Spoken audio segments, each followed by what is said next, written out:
জাতীয়করণের দাবিতে আজ দুপুর ২টায় প্রধান উপদেষ্টার বাসভবন যমুনা অভিমুখে লং মার্চের ডাক দিয়েছেন স্বতন্ত্র ইবতেদায়ী মাদ্রাসার শিক্ষকরা। জাতীয় প্রেস ক্লাবের সামনে আয়োজিত সমাবেশ থেকে এই লং মার্চের ঘোষণা দেওয়া হয়।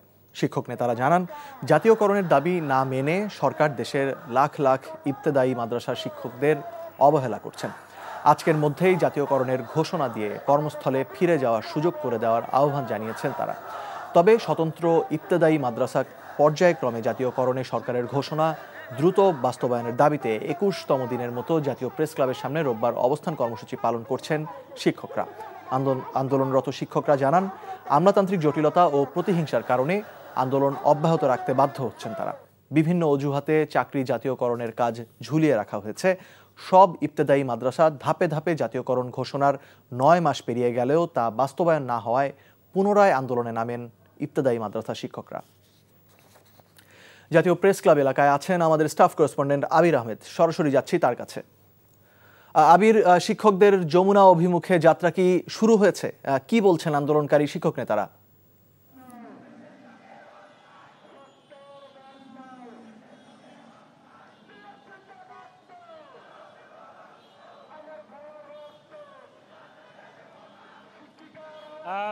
এই মুহূর্তে শিক্ষক ইবতেদায়ী মাদ্রাসার যারা শিক্ষক রয়েছেন তারা কিন্তু যমুনার অভিমুখে রওনা দিয়েছেন এবং দেখা যাচ্ছে এখানে কিন্তু পুলিশ ব্যারিকেড দিয়ে তাদেরকে এই মোড়ে আটকে রেখেছেন, যার কারণে কিন্তু তারা এখান থেকে রওনা দিতে পারছেন না। এর আগে পূর্ব ঘোষিত কর্মসূচি অনুযায়ী আজ দুপুর ১২টা সাড়ে ১২টার দিকে কিন্তু তাদের যমুনা অভিমুখে রওনা দেওয়ার কথা। যেহেতু বিগত ৯ মাসে তাদের এই জাতীয়করণ ইবতেদায়ী মাদ্রাসা জাতীয়করণ করার কথা, সেই আশ্বাস সরকার দিলেও কিন্তু সেটি করা হয়নি, এমনটি তারা অভিযোগ করেছেন। সেই অভিযোগের প্রেক্ষিতে গতকাল তাদের একটি কর্মসূচি ছিল। সেই কর্মসূচিতে কিন্তু গতকাল বিকেল ৫টার মধ্যে যদি জাতীয়করণ না করা হয় সেক্ষেত্রে কিন্তু যমুনা অভিমুখে লং মার্চ কর্মসূচি তারা পালন করবেন, এমনটি তারা বলছিলেন। সেই কর্মসূচির ঘোষণা অনুযায়ী আজ সকাল থেকে তারা জাতীয় প্রেস ক্লাবের সামনে অবস্থান নিয়েছেন এবং তারা যেটি বলছেন যে তারা শান্তিপূর্ণভাবে এখানে অবস্থান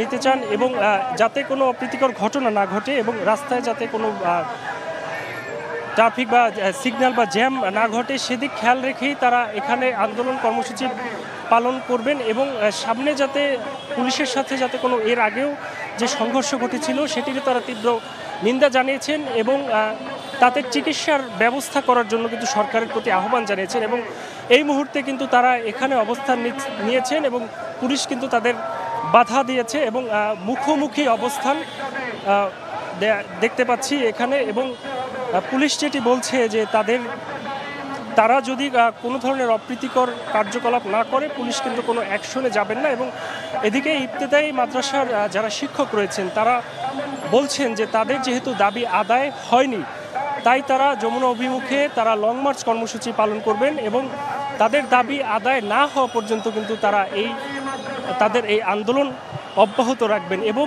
এখানে একটি পুলিশ এবং ইবতেদায়ী মাদ্রাসার শিক্ষকদের সাথে একটি উত্তেজনা বিরাজ করছে, তারা কিন্তু স্লোগান দিচ্ছেন। পুলিশ কিন্তু এখন শান্তিপূর্ণভাবেই এখানে অবস্থান করছেন এবং ইবতেদায়ী মাদ্রাসার শিক্ষকরা তারা স্লোগান দিচ্ছেন, তারাও চাচ্ছেন না কোনো অপ্রীতিকর ঘটনা যাতে না ঘটে, তারা যাতে স্বাভাবিকভাবেই লং মার্চ টু যমুনা কর্মসূচি তারা পালন করতে পারেন।